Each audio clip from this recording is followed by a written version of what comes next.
Hi, I'm Carl Azus. We've got news from Asia, Africa, and Australia in today's show, so let's get to it. Starting in Japan, there's a difficult decision and a controversy ahead of the Asian country. It needs to get rid of contaminated radioactive water, more than 1 million metric tons of it.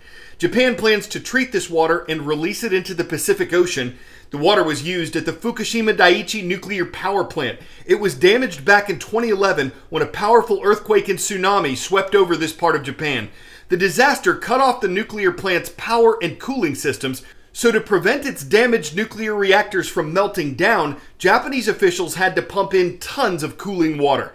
This water became radioactive, contaminated in the process, and some of it seeped into damaged tunnels and basements and mixed in with groundwater. Massive tanks were built to store the contaminated liquid, and they're expected to be completely filled up late next year.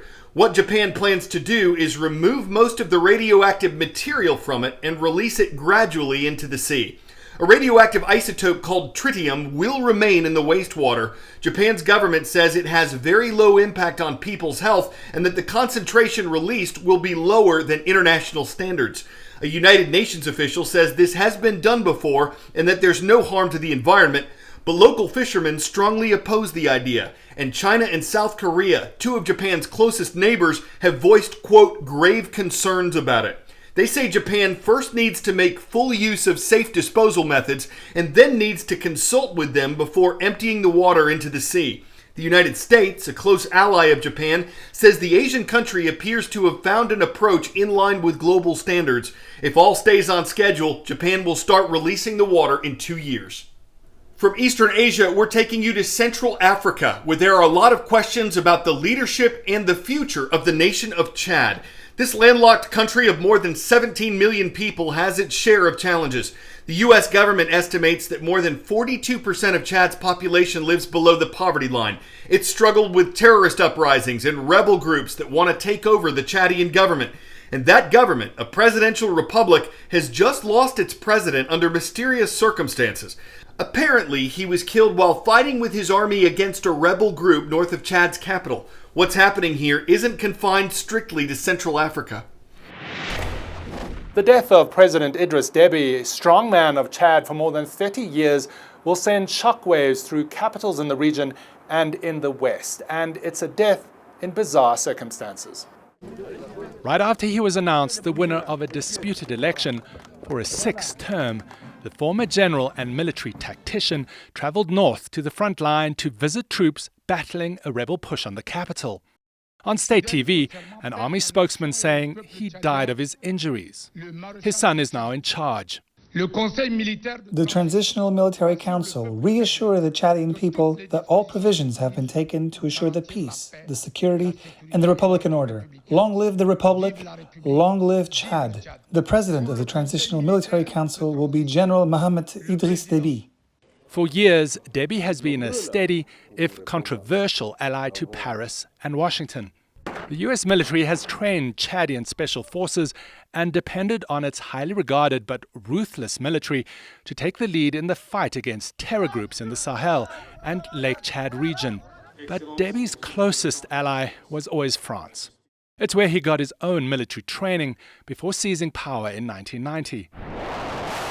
France uses Chad as a base for Operation Barkhane. Thousands of troops strong, it's key to fighting al-Qaeda and insurgencies in the region. France's military has twice stepped in to stop attempted rebel takeovers of the capital during Deby's rule, even as the president's reputation faltered domestically, accused of corruption and political oppression. On Tuesday, the French president said France had lost a brave friend. A journalist in N'Djamena told us that the situation in the capital is largely calm, but the power vacuum created by the death of Deby could provide new impetus to rebel groups that are trying to take over. David Mackenzie, CNN, Johannesburg. 10-second trivia. Which of these historic automakers was founded first? Auburn, DeSoto, Riker Electric, or Stutz? The oldest carmaker on this list and the only one founded in the 1800s was Riker Electric. Next, a crash and a controversy involving electric car maker Tesla. Investigators are trying to figure out what caused the fatal wreck of a 2019 Tesla Model S last Saturday in Texas. Both of its passengers were killed when the car apparently failed to drive around a curve. It went off the road and hit some trees. Police say neither of the people inside was in the driver's seat. One was sitting in the back and one was in the front passenger seat. One question is whether Tesla's autopilot feature was turned on. The company's CEO, Elon Musk, says it wasn't based on information gathered so far, and that the street the car was driving on didn't have the lane lines needed to turn on standard autopilot. But if it wasn't turned on, what drove the car at what police called a high rate of speed? Tesla's autopilot feature has been blamed as a factor in several deaths since it was introduced in 2015. The company's website says autopilot does not make its cars autonomous and still requires active driver supervision. But hours before the accident, Musk had tweeted that autopilot was several times safer than human drivers. Federal investigators are examining the car's operations and the long-lasting fire that followed the crash.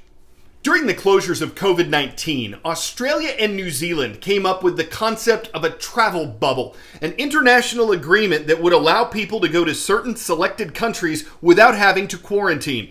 This would help nations that are heavily dependent on tourism, ones that have been hit especially hard by coronavirus restrictions, to get some of the money they badly need.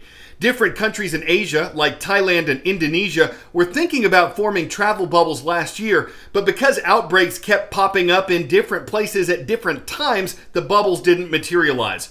But one has been established in the first two countries to propose it.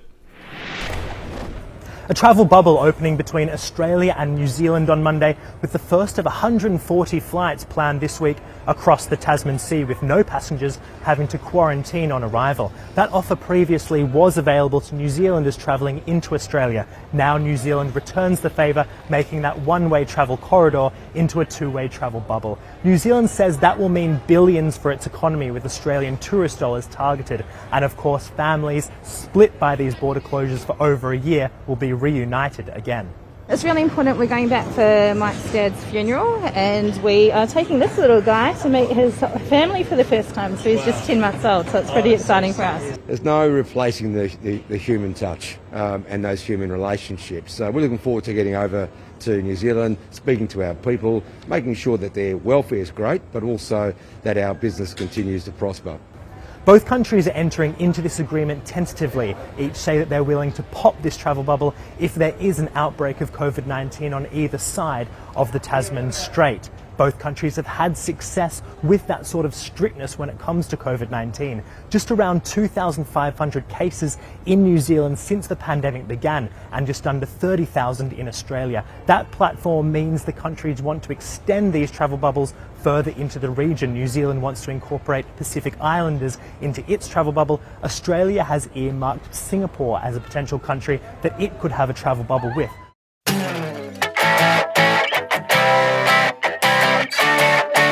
A new theory suggests it might have been easy for a human to keep pace with the Tyrannosaurus Rex, like you could outwalk it. Dutch paleontologists recently worked up some new calculations that took into account the T-Rex's large tail. They say that because animals prefer walking at speeds that minimize the energy they spend, the speed the T-Rex would have walked with a 2,200-pound tail behind it would have been at just under 3 miles per hour. Why does this matter? Well, it could help scientists better estimate the amount of food the animal would have needed to eat to keep its energy up, and how far it might have walked in search of that food. Their research did not estimate the animal's maximum speed, but maybe this can help us visualize what that might have looked like. So you wouldn't have died if you took it all in stride with some speed applied. There's no need for a ride. You could sneak her away by taking one step at a time. It's got to drag its tail. You could turn upon a dime. Just don't drag your feet or you could meet defeat. It needs to eat meat to survive and thrive, so don't be what's next. Just outrun the T-Rex, putting one foot in front of the other to stay alive. Wait! Don't leave just yet. We've got to give a shout out to our viewers at Takema Herman High School watching today from Takema, Nebraska. I'm Carl Azus for CNN.